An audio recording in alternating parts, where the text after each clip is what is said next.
Très tôt ce matin dans le ciel de Moscou, un drone est filmé par des habitants.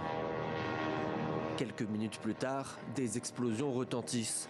Les autorités russes affirment avoir abattu 2 appareils qui se sont ensuite écrasés. Le premier sur ce bâtiment administratif et le second sur cet immeuble près du ministère russe de la Défense. Aucune victime n'est à déclarer. La nuit dernière, il y a eu un très fort grondement juste à côté de notre immeuble résidentiel. Cela ne m'a pas réveillée, mais mon enfant et mon mari, eux, si. C'est un peu dangereux, mais je m'en fiche. C'est arrivé et c'est tout. Il n'y a rien de nouveau. Ce n'est pas la première fois que cela arrive. L'attaque a été revendiquée ce matin par les autorités ukrainiennes.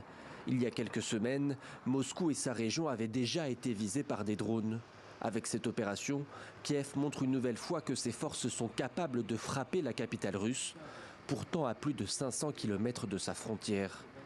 La Russie, de son côté, a promis des représailles et poursuit sa campagne de frappe à l'encontre des installations portuaires ukrainiennes.